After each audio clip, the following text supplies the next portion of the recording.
Hey guys, it's Daniel again. I'm back in my kitchen to show you guys another thing or two about real ale and homebrew.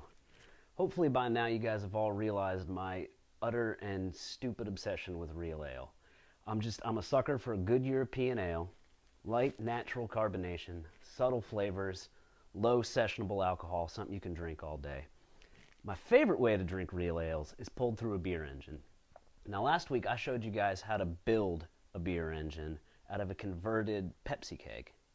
Now not all of us keg, and even of the ones that do, we don't all have a big cooler just laying around. So what I want to show you guys is how anybody, regardless of skill level, novice to expert, can have a real ale pulled through as sort of a beer engine. You can still drink your real ale with that nice creamy top. And the best part about this is it's portable, it's cheap, and it's easy. So let's get to it.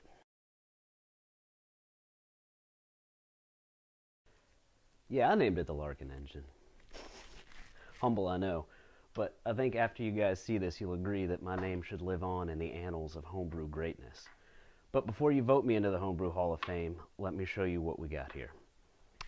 The Larkin engine is essentially a way to take your homebrewed ale and serve it over the flavor-enhancing yeast through a sparkler tip, which will bring out that nice, creamy, rich head that you get on a good English ale.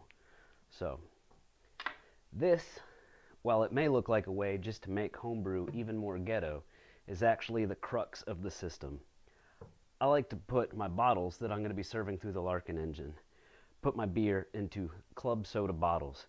You can get, I think this one's maybe on its 4th or 5th use. You can get plenty of uses out of them, and you just rinse them, clean them out, and then fill them up, let them carbonate again.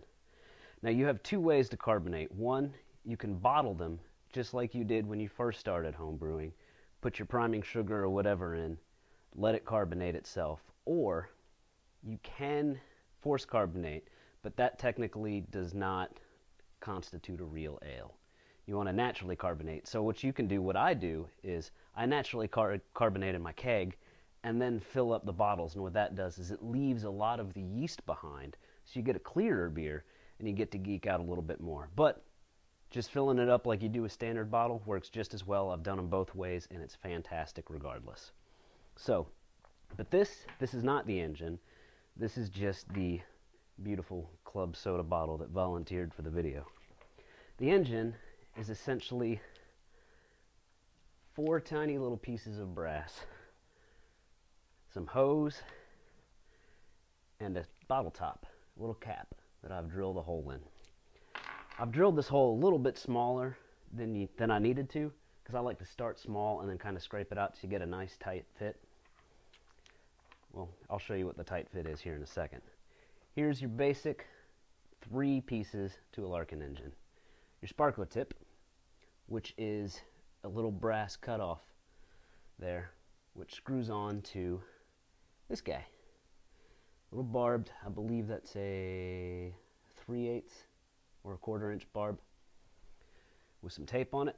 Screw it in. This is how our beer is going to come out. And this little restrictor plate is going to give us what we're looking for. The other thing we need to do is we need to figure out how to get the beer from the bottle up and out. And with that is what we're going to connect with these. Now you see, to do so, we're going to need to run them essentially, if I can show you that, like this. Now, you need some sort of a barrier on the thing, so I've opted for a big plastic O-ring. Now, all you're really going to do is thread this through. Get yourself a screwdriver, clip it on there, tighten it up, and so you can see that O-ring is going to make a nice little watertight seal for me. And on the other side, we're just going to put this little piece. That threads right on. Now, if you'll notice, the sparkler tip head is much bigger than this little piece. And that's essentially because this guy has to fit into that. But if I can't hear a thing, that's airtight. Now, the only other thing we have left to do is to cut our tube. Now, you don't want the tube to run all the way to the bottom of your bottle, because if you do that, all the yeast, even if you do like I did and run it from a keg, there's still going to be some residual yeast. It's just unavoidable. So you want to cut your tube off to where it sits a little bit above.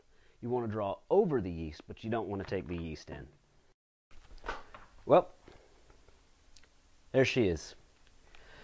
It may look kind of awkward and floppy and ugly, and you may be wondering what the hell I just signed you up to try and build, but believe me, it works.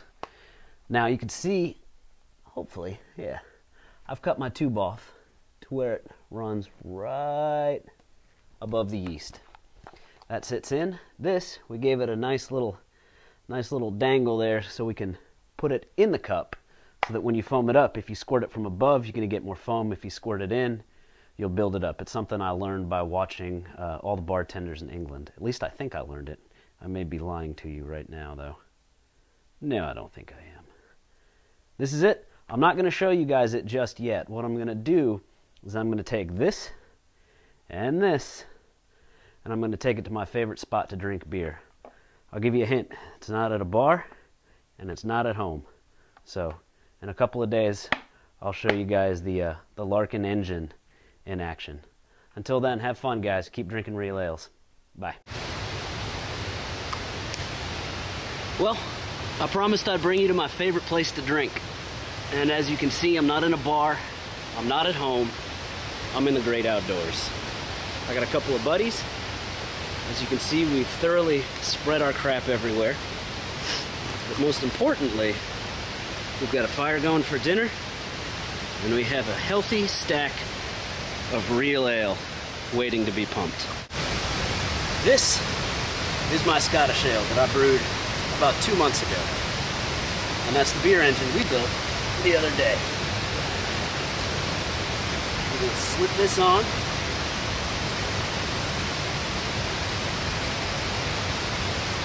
And then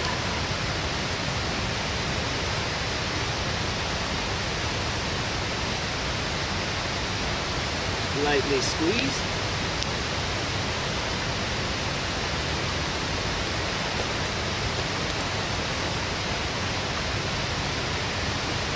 That one was a little bit faster.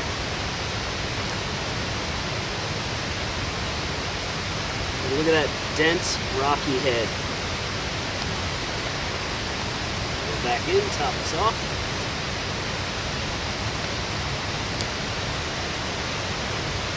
That is how you drink real ale in the woods. I hope you guys build one. I hope the trend continues. Until then, cheers and enjoy.